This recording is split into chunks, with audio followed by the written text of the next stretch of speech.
Good evening, ladies and gentlemen. My name is Brightops, and welcome to something a bit different than normal. See, I've had the idea of trying a Crusader Kings 2 series before, but I've kind of put it off simply because it can be a rather complex game, and it's a bit different than most of the games that I've usually been playing up until this point. However, what finally encouraged me to take the plunge and actually go ahead with this is the discovery of an Easter egg that has come out with the latest DLC. Let's see, which one is it? Yes, Holy Fury. It's come out with Holy Fury. Start a new game. And start at the earliest convenience in basically the early medieval ages. Now, I will just show how to unlock this Easter egg, because it is not immediately apparent. But when you select Randomize World, because you can choose various options here on how to generate the world. And it basically does things, because usually when you play this, it will create just like historical kingdoms and historical religions and things like that. But by randomizing the world, you can effectively just create random religions and random cultures and basically random kingdoms and all that.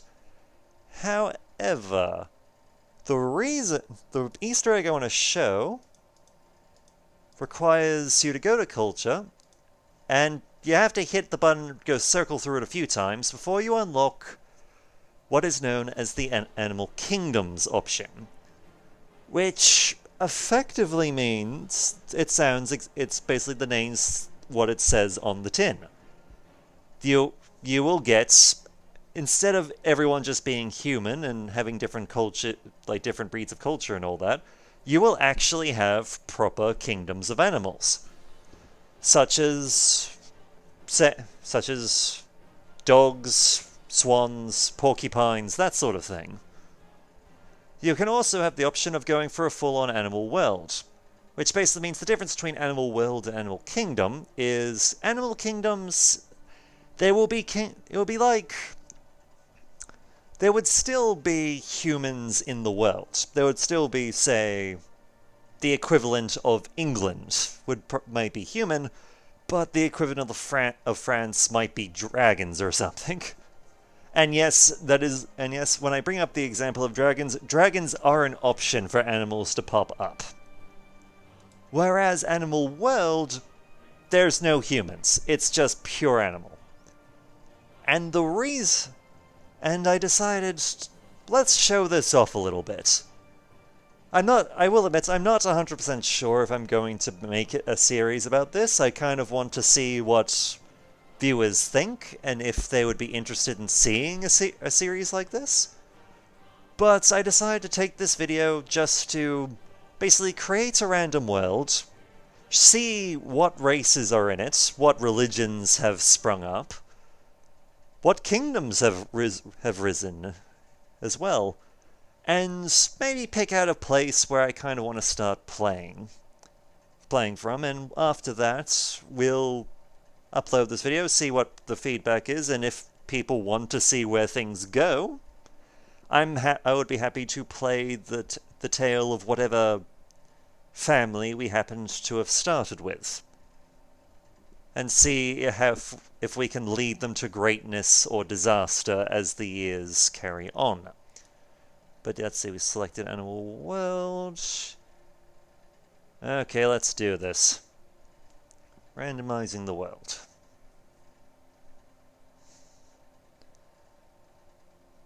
Because at the moment, as you can see, you've got things like Middle Francia and Lombardia, which were actual human kingdoms at the time. But okay, so let's have a look at the full map.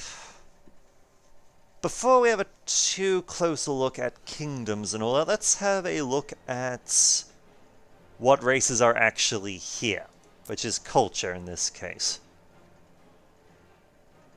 So let's see, 1, 2, 3, 4, 5, 6, 7, 8, 9. So we've got at least 9 different major cultures in the world. Now, it seems clear-cut, but once we actually get down to the kingdom level, it gets muddled very easily, because while you might have areas like kingdoms down here that will be purely this culture, when you start getting near to the borders of between different culture areas, you'll have kingdoms that are formed with a mix. And that's where things tend to get very, very interesting. But yes, let's see who we've got. What religions we've got. We've got the Dultan, who appear to be swans or some sort of duck. I'm not entirely I can't quite tell, honestly. I'm not a perfect expert in birds, but that is definitely some sort of waterfowl. So the Deltan, which makes up a lot of Africa, well, half of Africa actually, because admittedly their neighbors are also just a darker shade of grey. Thanks a lot, you buggers. Let's see. So Egypt, a fair chunk of Africa, of North Africa, the eastern part of it, and the Middle East, as well as moving into the Asian area a little bit, is waterfowl. Okay, let's go to the Indian area, which are cats. Yes, we have cats in India. Not much to really say about that. Okay.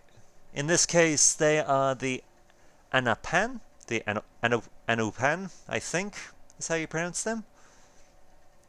Let's see, the Nagchu, which are horses. We have horses who, in what has to honestly be a coincidence, is very much in the Mongolian sort of area, which just seems strangely appropriate for them. Okay, the Kumlui.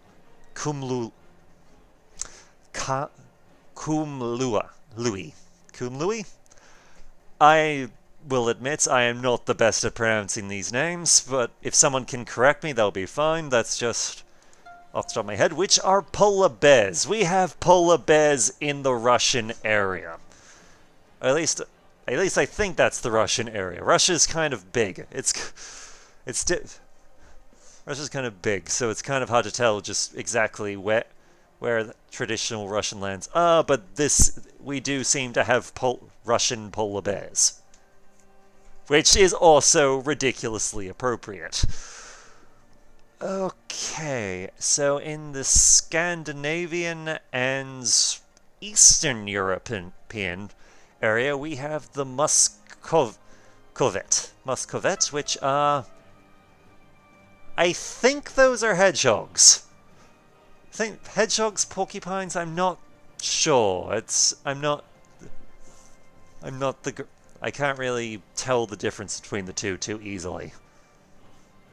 So, basically, yeah, it's Scandinavia and the Eastern Europe are porcupines. And let's see, moving on to the Turkish area, we've got dogs. From the looks of it, Cocker Spaniels, who are the, let's see, Sogdians? Not sure. Ironically, the kingdom we picked is called the Kingdom of Dogland, which is also appropriate. Okay. Now we're moving on into basically where Greece is, part of Greece, a chunk of Eastern Europe is, and southern Italy is the the Montanians, who are red pandas. The red pandas have basically are part Greek, part Italian, and a little bit in Eastern Europe, which is good. Good for them. Let's see. The Gelrinian, who is basically all of... Oh yes, we also have porcupines up in... I believe where this is traditionally Iceland, Greenland. Let's see, we have the Gelrinians, who basically own the Isles, and pretty much Western Europe, who are appropriately dragons. Yep, we have dragons here. Good God. And moving to the final race in this brand new world, we have the Kybrins, who are basically southern France, Spain, and moving into Western Africa, who are elephants, appropriately enough. So, have we missed anyone? I think that's all of them. So that's what we've got. And, okay. We've seen what species there are, and how they've organized themselves. Now let's have a look at the more fun, probably something a bit more fun, religion. So let's see, let's start with our elephant friends. Because, as you can see, we've got some very colourful as you can see from the colours, we've got a lot of different religions roaming around. So let's start with our elephants in... We'll go down here, which is... Their religion is called the Bragan Cats, I think. I do not know. I will admit, I have no idea how to pronounce this name at all. Someone please help me. But yes, their religion. In the... we'll call it Brag. We'll call it the Brag religion. The transcripts of the past tells the story of the immortal soul, whose arm was cruelly cut off by the mad jester. The pieces of their arm became the land and their blood the sea, creating the world as we know it. Their priests sometimes cut off parts of their own body in an attempt to be closer to the immortal soul. Yikes. And it's not the only religion that the elephants worship, but that's kind of a big one. It's kind of what most of them do. Because it's very much in West Africa and in half of Spain. So let's see, what's the tenets of this religion? The high god is the immortal soul. Their evil god is called the mad jester. Their scripture is called the transcripts of the past. And the benefits of this religion is their priests or temple holders can inherit titles. Fairly weak rulers can prepare invasions. Rulers can raid infidel neighbors for loot. Caste traits have great effect on opinion. They can designate any valid offspring as their heir, which for succession purposes is pretty good. And there is and can exist no religious head. So this particular religion, who tends to seek the favor of the immortal soul by hacking off their own limbs, isn't really united under a religious head. Though they can go around looting infidels. So good for them. Okay, moving a little bit eastward, we have the School of Ebkri. Let's have a look-see here. The School of Ebkri. And the Ebkriite faith is a rather recent one, founded by the charismatic first priest, who detailed in length how human beings need to follow certain strict rules of life recorded in the sagas, lest they be forever doomed to suffer eternal pain at the hands of the gaping maw. As he drew close to death, the priest warned that his good followers were still at risk, due to the numerous masses of wicked heathens performing decadent rituals and increasing the gaping maw's influence. Whoops, accidentally moved the mouse. Influence. The only way he could help protect them was by discarding his mortal coil and ascend to a new form. Thus he became the Earth Mother. Yes, keep in mind religious names and religious features are random. What options are there? We can go full random. Let's see. We got random, which means individual county religions and their groups will be kept together, but will appear in random locations on the map.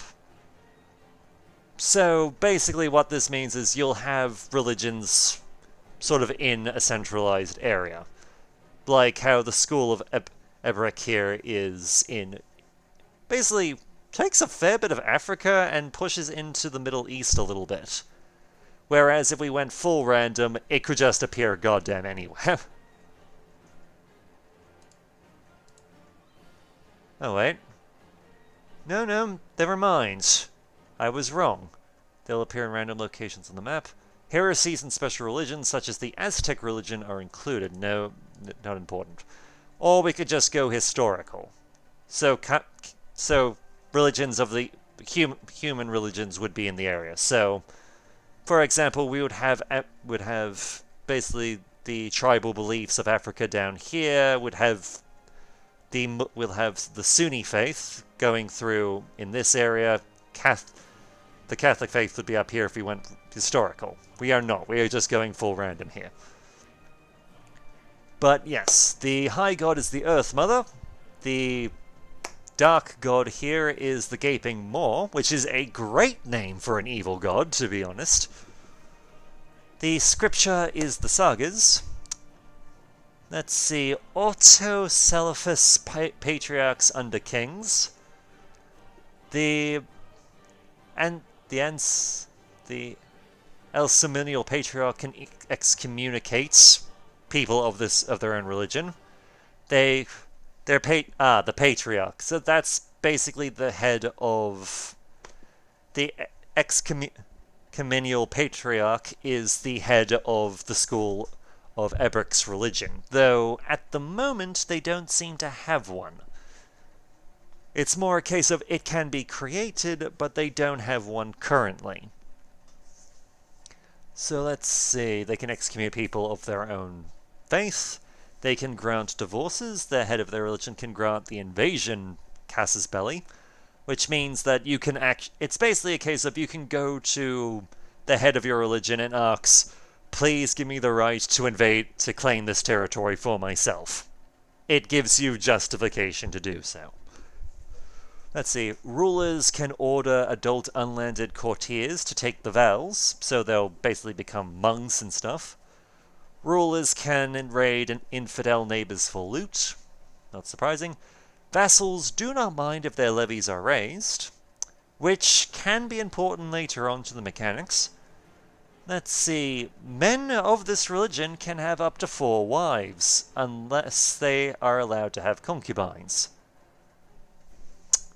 Let's see. Rulers can lose prestige if they are at peace for too long. And the religious head can be created by a special decision. So, effectively, our water... Let's see, if I recall correctly, culture-wise... Yep, culture-wise, our waterfowl is, though we do have some who have turned to further up, who's gone to other religions, namely the cult of Cornelius and Techerazium. I think that's how it is, I have no idea. Most of them seem to have taken to the idea of having multiple wives and have taken the religious idea that it is their sacred duty to slaughter the infidel as soon as possible. As I've said before, and I'll say it again, Geese are scary as shit. Let's see, the Cult of Cornelius, who are also waterfowl. They are in the waterfowl territory, so let's have a look-see here. Cult of Cornelius. The Cornelists' faith was founded when the first acolyte got a revelation from the ancestors. By using her own blood, the acolyte penned the Chronicles of Reality and passed it on to her followers.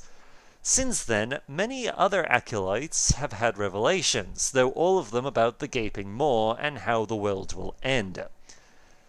So, we can kind of see the similarity of religion here, since the School of Abrek also views the gape. I believe it was the School of Abrek. Yeah, they have the gaping maw as their holy shit. This is the horrible thing, and it's going to kill us all.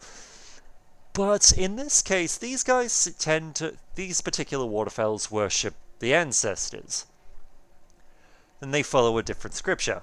Let's see, their priests can inherit titles. Religion allows women to own temple holdings. So basically, their religion allows women to be priests. Rulers can raid infidel neighbors for loot. Good. Rulers can marry close kin to improve vassal opinions. Cornelius countries and characters are hard to convert. So these guys are pretty damn hardcore about their faith. And they're not going to let some arsehole geese from down south tell them what to do. Let's see. Hard to convert. There is and can exist no religious head. Allows holy close-kin marriages. And army morale is determined by haruspicy? I don't really know what that is. To be honest, that's a term I've never seen come up before. Which is weird, but what can you do? Okay. So the Cult of Cornelius is purely a waterfowl one. And from the looks of it, so is the actually, no, the school actually goes into North Africa, so we have elephants over here. Well, actually, never mind. We do mostly. It seems that the geese down here have decided to spread out and develop and invade over in Northern Africa in order to lay claims. But as you can see, this is sort of what I meant by when you get close to the borders of culture, things get interesting. Because you've got... Oh yeah, this is the Holy Deltan Empire, so the geese have an empire in North Africa. But as you can see, they've got various dukes under them who are geese, but they've also got they've got counts and mayors and all that who are actually elephants. So they've definitely moved into elephant territory, and they've sort of absorbed some of them into the fold. Whether or not these guys are happy to actually no, they are not. You can see just from the opinion here, as vassals, they hate these guys. They hate the emperor, the empress of the Holy Deltan Empire's guts. So that's going to be very interesting in the days to come. But let's move on, shall we? Let's see, Techerism. So we're still technically in Deltan, in a Deltan kingdom, but we're now moving into one that they've moved into Horselands. Okay, let's have a look at this religion. Temples belonging to the Techeresian faith are a spectacle to behold. Covered from top to bottom in elaborate wood carvings, every one of them looks like a work of art. It is said that a woodcarver once started to carve a face into a stump, but was interrupted halfway through. He then started carving a new face into another stump, and when he was finished, it sprang to life in the form of the one above. The woodcarver was blessed by the one above, and given the diamond tablet to keep safe. The half-carved stump he had previously abandoned then sprang to life in the form of the Crimson Rider, who proceeded to chase the carver out of the forest. Okay, that is a You've got my interest so far. Admittingly, their high god, not particularly fan of their name, but the scripture and the evil god's name, definitely on point. Okay, what benefits do you have? Rulers cannot demand religious conversion. Basically, what that means is it is an option you can have in this game where if one of your courtiers or someone below you is of a different faith, if they like you well enough, you can demand that they convert to your religion. So it appears that these guys cannot actually do that. Let's see, priests can inherit titles. Fleets can navigate major rivers. So that's not bad. That's actually a pretty good thing for them, because what that means is they could effectively set a fleet up here, put their army into it, and then just sail it down the river that appears to be going through their lands. Though I'll have to have a close look at the map, but basically traveling by boat, while expensive, can get you a lot faster than traveling on foot. So let's see, they can raid infidel neighbors for loot, so does everyone else. Their Tunisian countries and characters are hard to convert, so they're pretty zealous. Matrilineal marriages are not allowed. What this means is that... How do I put this? Quite simply, the way that marriages work is... The traditional marriage is, if a married woman marries, any children that comes from the marriage will be of the husband's dynasty. A matrilineal marriage is the opposite, in that the couple's together, but any children will be of the wife's family, which can be important when it comes to things like making land claims and claiming titles and stuff. So this one forbids matrilineal marriage. Though this one can be reformed. This religion can be reformed. So this is very much a pagan, considered a pagan religion in its way.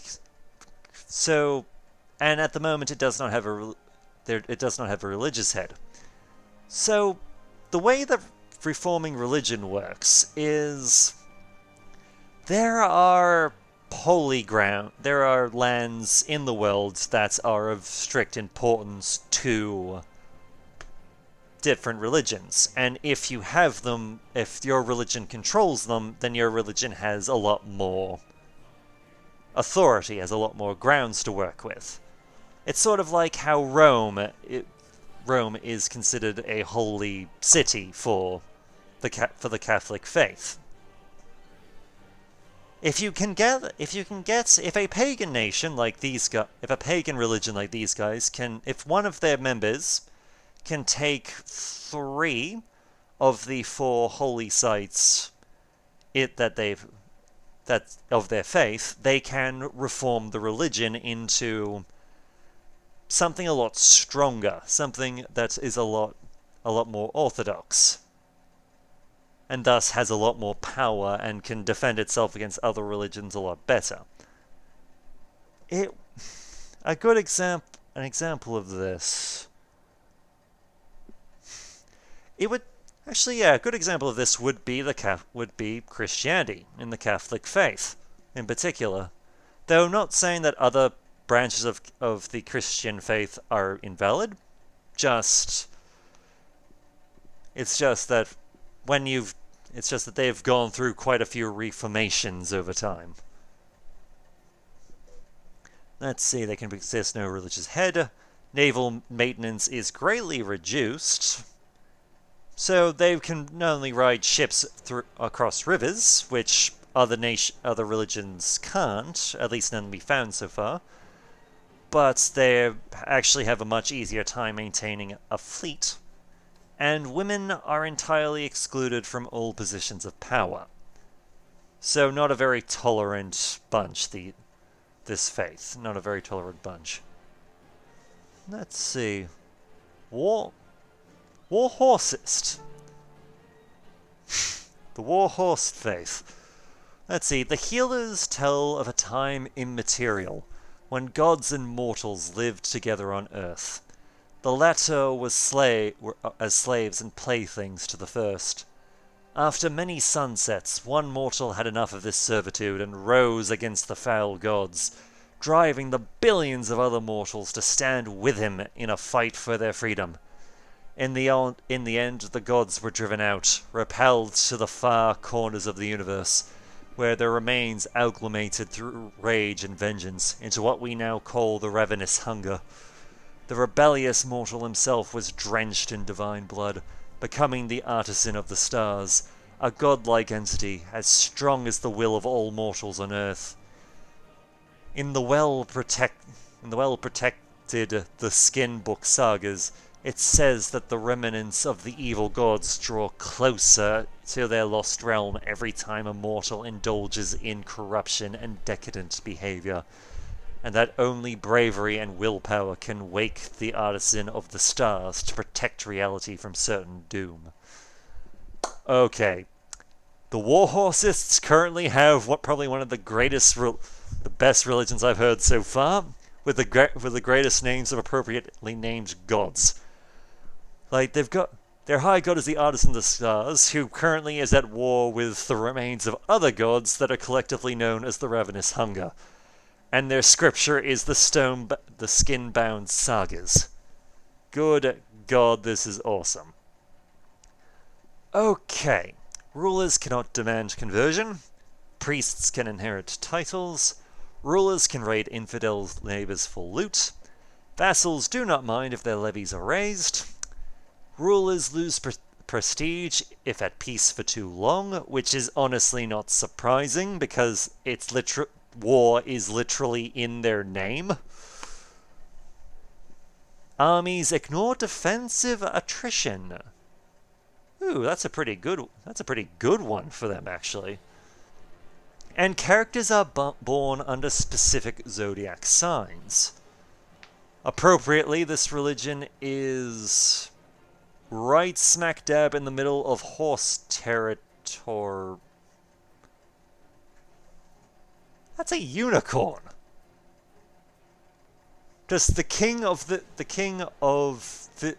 this particular kingdom that we're currently. Let's see, where are we currently? Let's see. We picked a thing somewhere in here. Not sure exactly where, but they're being led by a unicorn who has the title of the Roaring Flame, who worships he's a warhorsist. That is kind of awesome. Okay. Graham Willites. We've moved into the Cats region.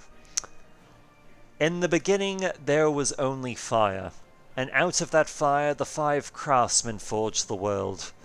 The priests of the Garithi faith continually write down visions they have of the 5 craftsmen in the records of the infinite cycles. At times, one such story may be deemed heretical, and is subsequently burned. The priest who wrote down the offending text is often believed to be under the influence of the Whispering Shadow, and is such likely to be burned alongside the heretical pages. Okay. Warhorses are pretty hardcore. These guys are as well. So let's see. Rulers cannot demand conversion. Priests can inherit titles. Rulers can raid infidel neighbors for loot. Vassals do not mind if their levies are raised. Rulers lose prestige if at peace for too long. They can be reformed, so this is not the final form of their religion. This is not the form of their religion. This is just it is still in its relative. It is still in a unorganized place. At the moment, there is and can exist no religious head. Armies ignore defensive attrition, and army morale is determined by... There's that word again. I'm not sure what that is. Okay. Let's see what... Oh wait, no, that... Yep, I think we're back still in horse territory with... Yep, the Cattian faith. In the Cattian faith, it is believed that this is the 18th cycle that the world has gone through.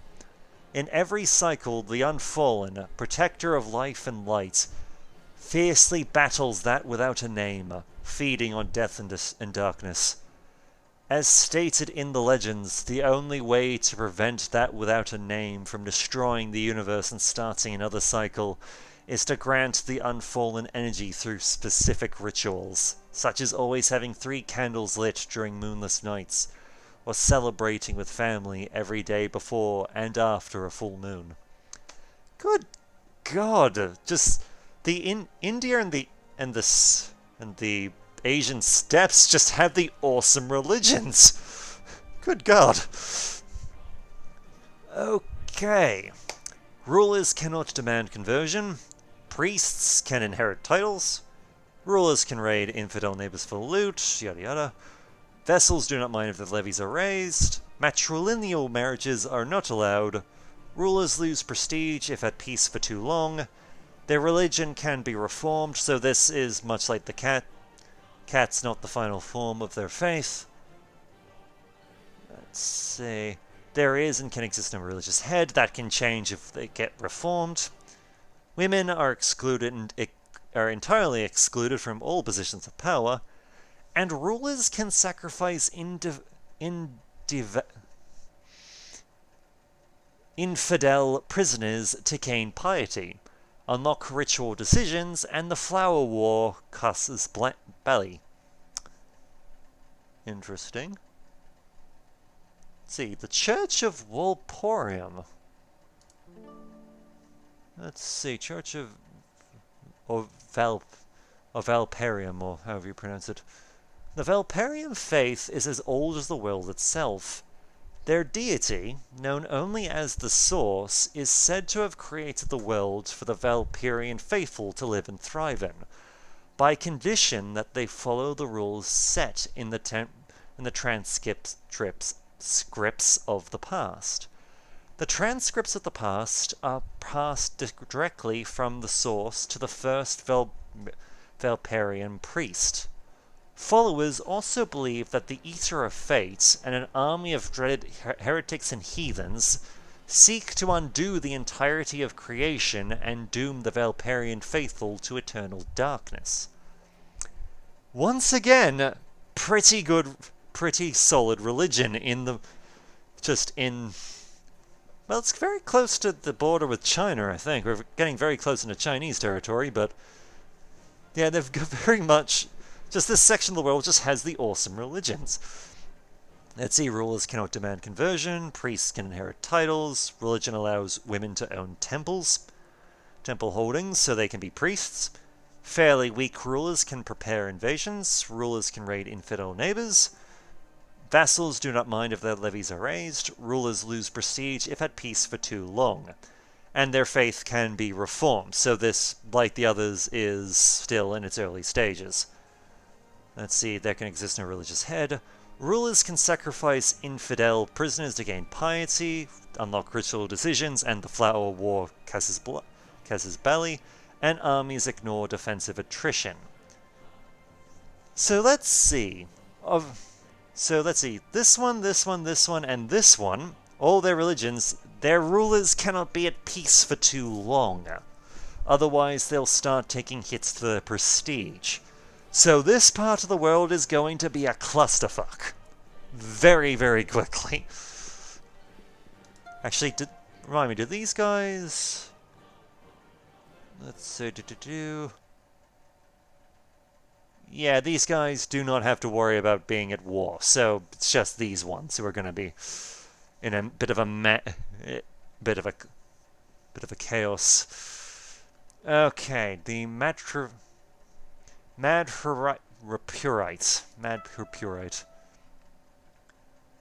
Okay. The let's say, we'll just call it the Mad Faith, is an amalgamation of many other religions. There are several ways which followers may worship the phantom stag, all of them equally legitimate. Some even worship the butcher alongside the phantom stag. It is said that somewhere in the world 10 priests guard the diamond tablet, of which only fragments are known even to the most devout followers. So, not an overly exciting religion, but a fairly tolerant one.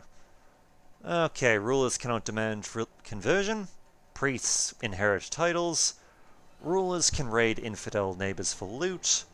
Let's see, their countries are hard to convert, so despite the fact that they're very open religious-wise, they're pretty zealous about their faith, which is good for them. Let's see, Matrion...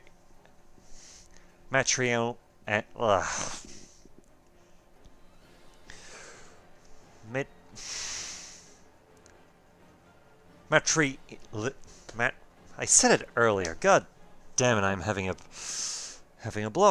mental block. Matrilineal marriages are not allowed. Their faith can be reformed, so this is not its final form either. There is no religious head, which, if their religion hasn't been reformed, makes sense. They kind of need that.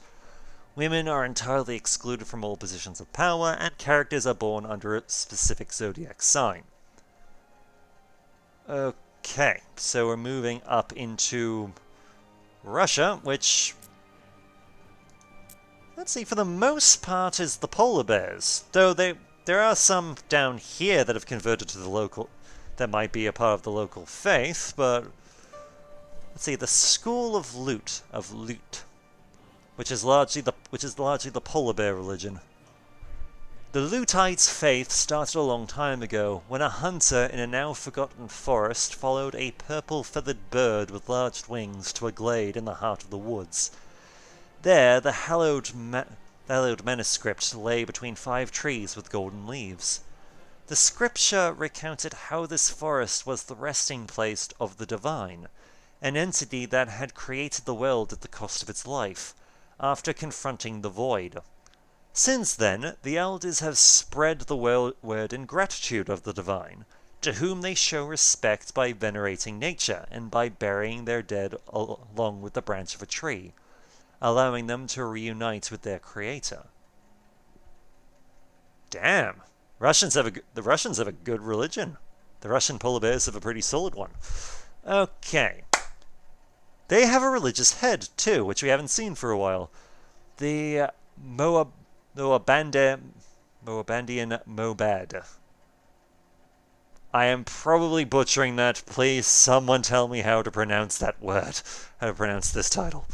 Let's see, their religious head can grant divorces. They can grant the invasion, casus belli. Priests inherit titles. Rulers can raid infidel neighbors for loot. They can designate any valid offspring as their heir.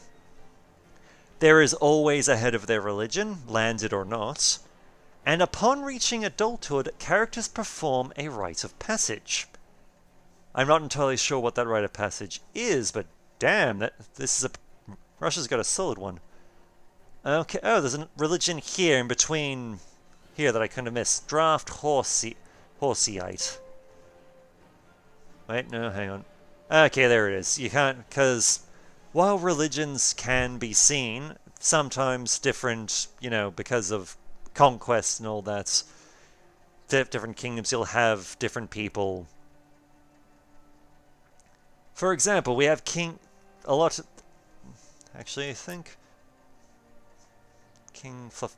Yeah, this religion is currently in the area of Polwia, which is currently under King Fluffy the Roaring Flame, who, from the looks of it, and considering how much his neighbors hate his subjects hate him, is a part of the School of Loot. He's a follower of the School of Loot, while the locals are a part of the draft Horseite, which is technically a School of Loot heresy.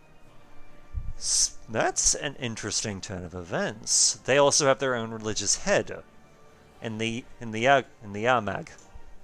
And the draft Horseite faith followers not only adhere to the teachings of the hallowed manuscript, but also look to other religions for guidance. Alongside their own scripture, they also read passages from the holy texts of the Valiperium and the Cornelius faiths. This practice condemned the draft Horseites faithful in the eyes of many elders. So effectively, these guys are a heresy of the School of Loot, because they go out of their way to read from the cult of Cornelius and the Church of Valperium as well, which is good for them, but it does mean that their current polar bear overlords hate their fucking guts. Okay. The Agmag can grant divorces and can grant invasions. Rulers can order adult unlanded courtiers to take holy vows. Religion allows women to own temple holdings so they can be priests. Rulers can raid infidel neighbors for loot. Vassals do not mind if the levies are raised. They probably wouldn't, because they're technically a heresy, and there's polar bears to the north that want them dead. Population of other religious groups pay the infidel tax. So effectively, what this means is, if the ruler of a province is a member of the draft Horseite, and the area he's in charge of is not, the locals who are a part of this nation who aren't of his religion would pay a tax for it. We saw something like this in the Ottoman Empire, in which it was mostly the Christian and Jewish subjects of the Ottoman Empire would pay a tax to be Christian and Jewish, or just strictly speaking, to not be a part of the Muslim faith. Let's see, rulers lose prestige if they're at peace for too long, and there is always a Yamag, landed or not. So there's always a head of this religion somewhere. Okay, now we're moving back more towards mainland Europe. Let's see. Oh wait, no, I take it back. I do take it back. Actually, hang on. Let's see, Valiperium. No, I was right the first time. They're learning from these guys. This is a different faith.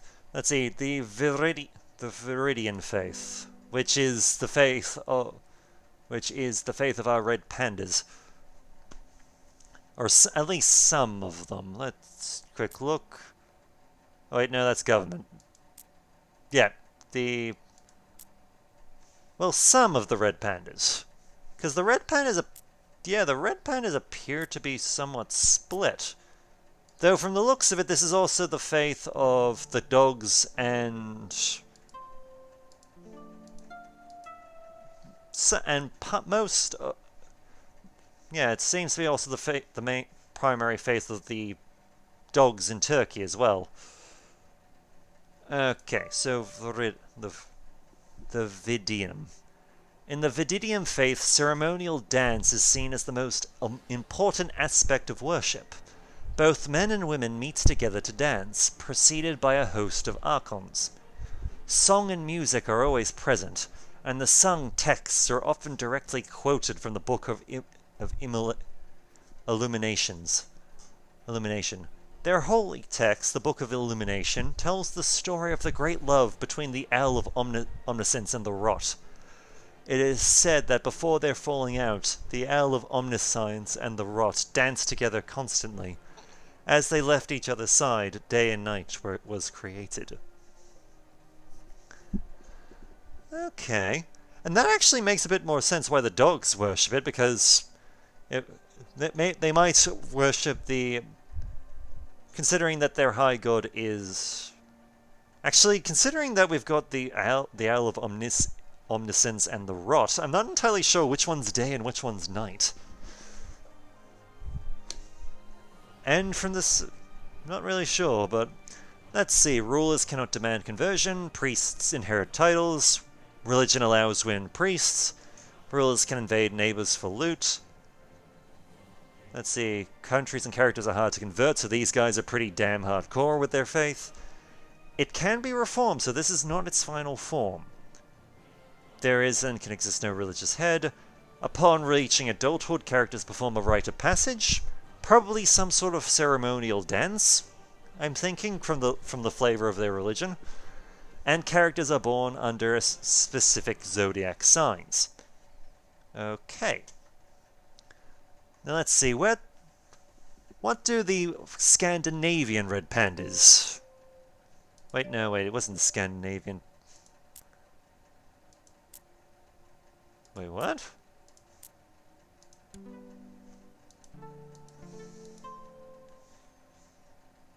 Hang on. See, elephants there, geese there, dogs there. Red pen. Oh, wait. Oh, right. Right. Okay, that makes a bit more sense. Though that is interesting, because, yes, the red pandas are mostly from down here. I guess their kingdoms they've pushed up in this direction, and it's just sort of... This part of the world is just a mixture of... Well, I'm guessing Bright Panda Land is probably where the mixture comes from, but... Yeah, from the looks of it, it seems like this area is just a mixture of red panda and hedgehog. But what do the hedgehogs worship? It is said that the first priest was the patriarch of a small tribe that lived on boats out on the endless sea. One day, all the fish in the ocean vanished, eaten by the three strangers. Just as the small tribe was on the brink of starvation, the Alpha appeared before them. The first priest pleaded to the Alpha for salvation, and the Alpha in response created the land, the trees, and all the animals of the forest so that the tribe would not starve. Grateful, the first priest created the 5 books of worship to record all the divine things that the Alpha had created. Not bad. Not bad. Let's see. And just looking ahead, yes, this is a religion that can be reformed in the Tisharites. It also... So this basically is Scandinavia plus Greenland. So let's see what... So this is can be reformed. So this is not its final form. Rulers cannot demand conversion. Priests inherit titles. Allows women to be priests. Can raid infidel neighbors for loot. Vassals don't mind if their levies are raised. Rulers lose prestige if at peace for too long. And they're born under specific zodiac signs, and armies ignore defensive attrition. They also don't have a religious head at the moment. Not bad. Not bad at all. Okay, now let's see what some of the remaining red pandas... Yep, the remaining group of red pandas worship. Because they're not united in faith. Let's see. The Mooridian faith is one founded upon fear. Their clergy hold terrifying masses, where they recite passages from the skin-bound sagas telling of how the mangled lord will crack the world open like an egg. Despite followers constantly fearing for their souls, they find brief solace in the stories told about their main deity, the Heavenly Mountain. These stories are not often told, and only the most brave pontiffs dare recite them in public. So, this is an interesting one. I'm not entirely sure. So we've got the so the bulk of the Red Panda's faith, plus from the looks of it, a number of the hedgehogs worship the idea. Possibly the hedgehogs. It's hard to tell. It depends on how the conversion rate is going. But they worship ceremonial dance and basically the owl. They worship ceremonial dance and arts and all that. These guys, they do not give a shit. They are hellfire and brimstone to the freaking core. Good God. Okay, the Caliph can grant the invasion Casus Belli. Priests inherit titles. Rulers can raid infidel neighbors. The Mauritian Caliphate is held by a secular ruler and can be destroyed or created normally. So what that means is the religious head of the Mauritian faith is pretty much is also probably is a title that is inherited by the strongest, that can be held by the strongest the strongest ruler of that faith. How do I explain that? It would basically be that if the head of state, if all of this country was, I'm not entirely sure how much land they need to have in order to actually establish it, but it effectively means that the leader of the head of their church and the head of their state can be one and the same person, though the title can be broken or created as needed. Let's see, can venerate their ancestors, so they do have ancestor worship, and armies ignore defensive attrition. I also missed a small pocket of religion over here. Pongayan. Let's see. No, hang on. Here we go. It was a case of having to look for someone who was actually of the faith. Let's see. It is said that the 7 prophets of the Poganian faith stayed up for 7 days and 7 nights when they were revealed the 5 books of wisdom from the one who came before. After the completion of the 5 books of wisdom, 6 of them were uplifted to join the one who came before, while 1 was doomed to spend eternity with the one beneath the water. Pongarian priests thus condemn the number 7. So their gods are the one who their high god is the one who came before, and their evil god is the one beneath the water. Which, considering that they are on the shore of the Black Sea, kind of an interesting religion there. Kind of religious choice of religion. Let's see. They have a religious head in the Cohen Godel. The Cohen Godelio. Or once again, if someone can tell me how to pronounce these, I will be eternally grateful. Let's see, the religious head can grant divorces, can grant the right to invade. Priests inherit titles. Rulers can raid infidel neighbors for loot. Let's see, they're hard to convert. So despite the fact that they are a very small religion in the grand scheme of things, in that they're only in this small part of the world, they're pretty set on staying. They're pretty set on keeping it. Porigian men can have up to 4 wives, unless they are allowed to have concubines. There's always a head of religion, landed or not, and rulers do not receive short reign penalty. That is not a bad thing. For those curious, short reign, the short reign penalty is when if a ruler dies and a new one comes up, there's gonna be a period of time where people may not like him. There's just like a debuff from his vassals that they just don't like him simply because he's new. Or at least they don't really know what to expect from him. So having a religion that frees you from that's a pretty good one. It's a pretty good one to have. It's a shame that it's kind of small. Okay. And now we're moving on to Europe. Which, let's see. How the hell do you pronounce this? I am not even going to try. I think it's the Ithatha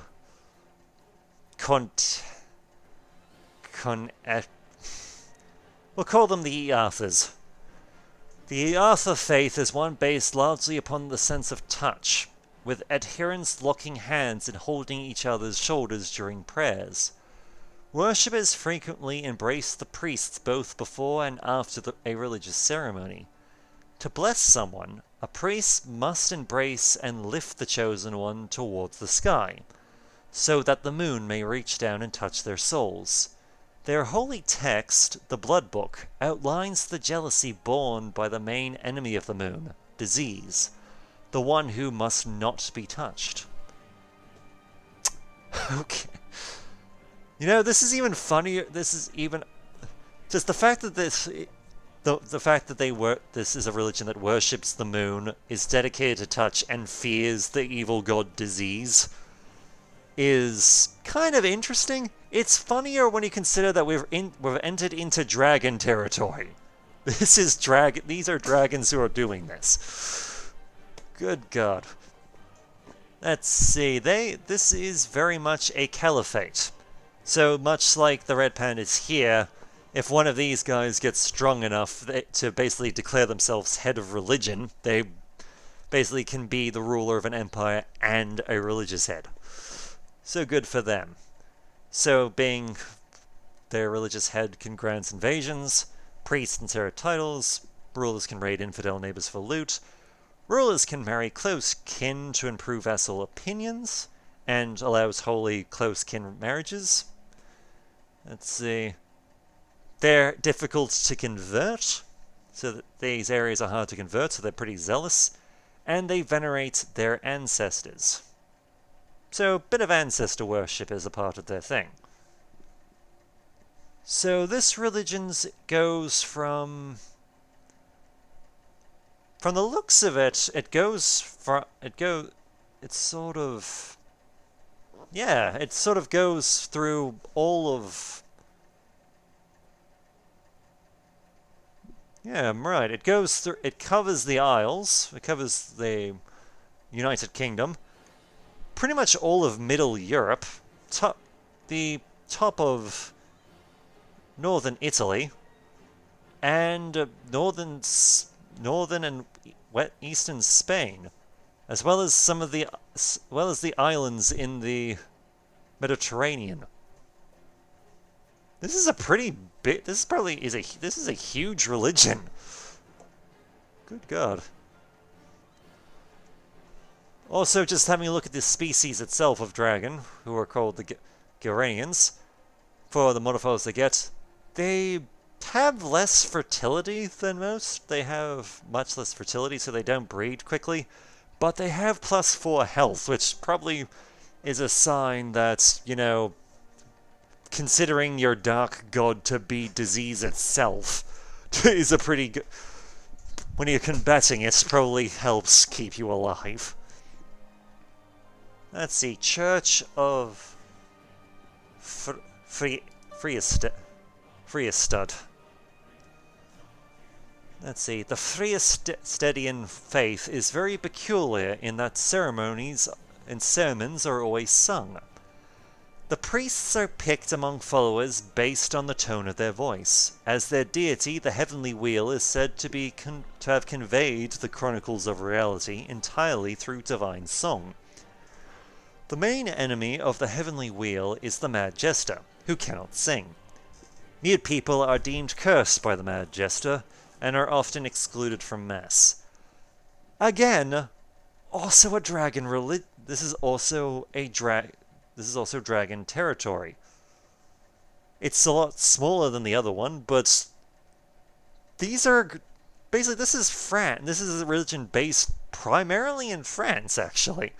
So French dragons, unlike the rest of the dragonkind, have decided that the way to worship their god is through song. Damn. Okay, they are also a caliphate. So basically, head of religion can be the same as the head of state. Let's see, priests can inherit titles, rulers can raid infidels' neighbors for loot, rulers can marry close kin to improve vassal opinions, they're hard to convert, so they're zealots, they're very zealous. Let's see, armies ignore defensive attrition and allow holy close kin marriages. Okay.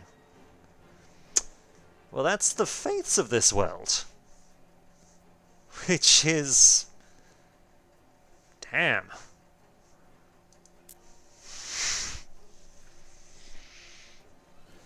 Okay, and last but not least, before we decide to look for a place to settle down, let's have a look at what the actual powers that be are. Well, as we can see here, the Holy Deltan Empire expands from the lower Middle East all the way to the tip of North Africa. Pretty much all of North Africa, except for a small place over here, which is independent and part of the cult of Cornelius. Yeah, quite literally. This nation completely is where the cult of Cornelius starts. So the Holy Deltan Empire might be probably one of the most united areas on this planet. But we also have... never mind, we also have the Tolosian Empire, which is our elephant empire, which is competing for Africa. Granted, it's not quite as big as our geese over here, but they're competing with each other. Let's see, Spain is divided. Spain is divided. I don't think there's no real empire in Spain. They're just sort of... they've got kingdoms, but nothing over the top. And we also have... let's see, we have King Pyre of McScalesland, which is made up of pretty much all of Ireland, as well as parts of Wales, England, and Scotland. So good for you, buddy. Good for you. We look forward to seeing where you go from here. Let's see, Iceland is... well, Iceland. Iceland's basically independent. It's basically self-governed by the hedgehogs over here. Let's see, Ikshi no Sorexland, which is, from the looks of it, one of the big powers in Scandinavia. We also have Bright Pandaland, which appears to be a panda expansion from the south into what is effectively Eastern Europe and part of Russia, which is good for them. Let's see, we also have kingdoms over in Russia. We also have some pretty big kingdoms in Russia. Let's see, India is much like predicted, kind of a clusterfuck of of little nations, which, considering that all of their religions basically mean that you have to be, that you can, if you're at peace for too long, you're not doing right by your faith, it's going to get nasty pretty damn quick. Just India is effectively the Thunderdome. Though from the looks of it, probably one of the bigger powers in the area appears to be the unicorn of King of Wild's Mainery. Let's see, do we have any other...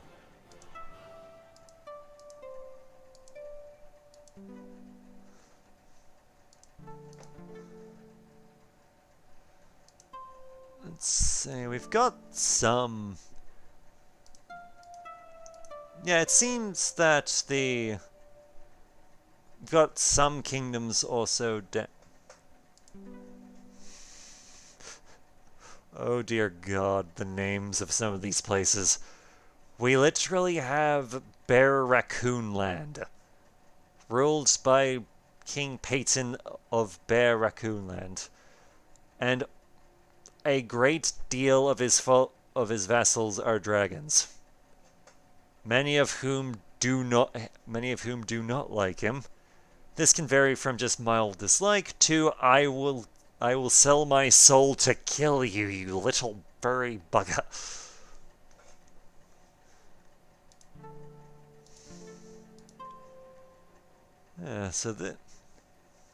Actually, hang on, there was an easier way we could do that. We can show kingdoms as they are. Admittingly, unfortunately, we can't display empires in this mode just yet. Let's see, dukes and counts. I have to admit, when playing this, I do like starting as a count and working my way up. It kind of adds to the story, just seeing seeing the rise to power. But yes, where do we want to be? What do we want to be? Actually, for that matter.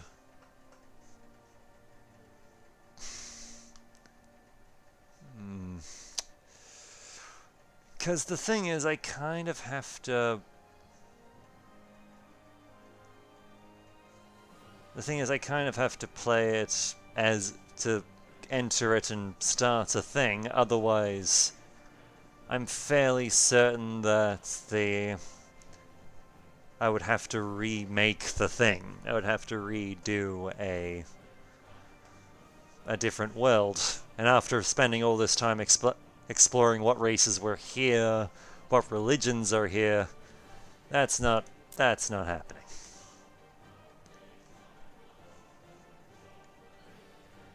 You know what? I have to admit, I'm torn. I have to admit I'm torn, because I like the religions that are over in this half of the world, because they are just amazing.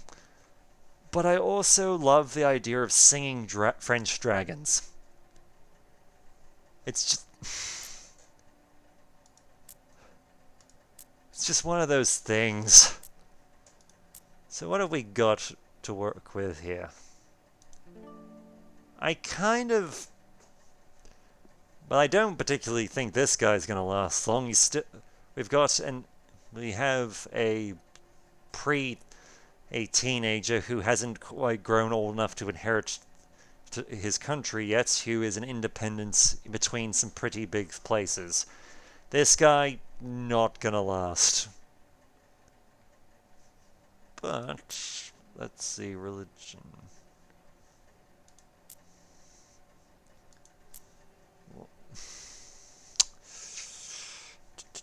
Do...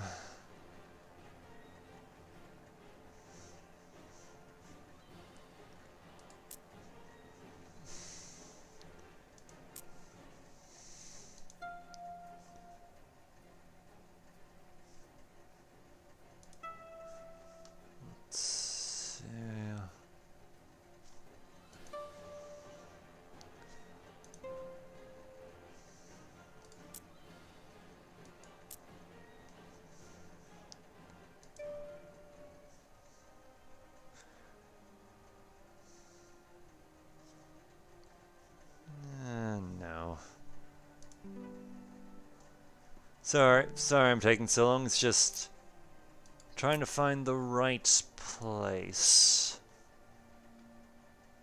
Because I don't want to be murdered right away, is the thing. But I also want... You know, we'll go with Khan. We'll go with... Oh, wait.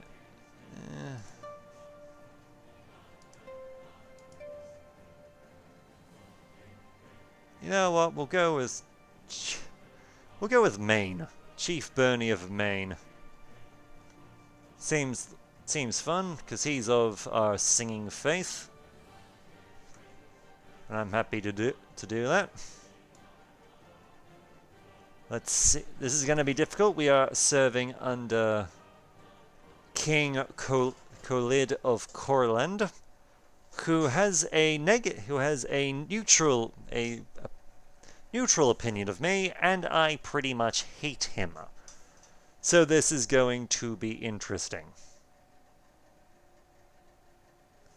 So let us see what... Oh yes, we also have options of altering things. I think I'll set this to Iron Man mode, just for the challenge of it, so I can't save scum. Let's see, anything that I feel the need.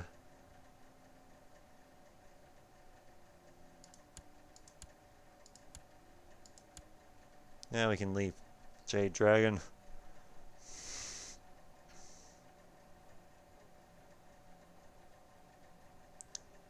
We'll just leave China as is.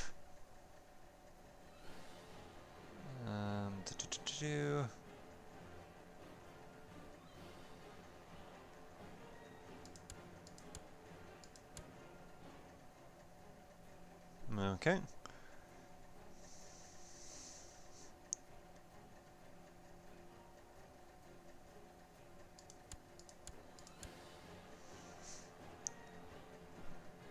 Alright. Okay, I think we're good.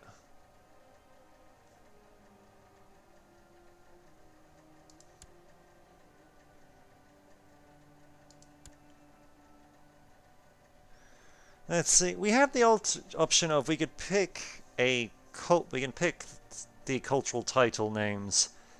We can basically we have the option of it'll either be in its native language of its ruling culture, or we can just have it as English. Just for ease of translation. It doesn't stop us from going into Iron Man mode, but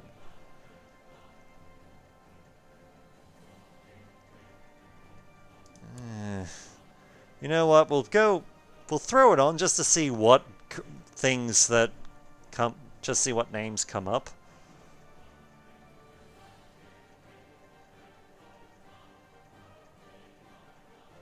Alright. Let us go. Iron Man Dragon.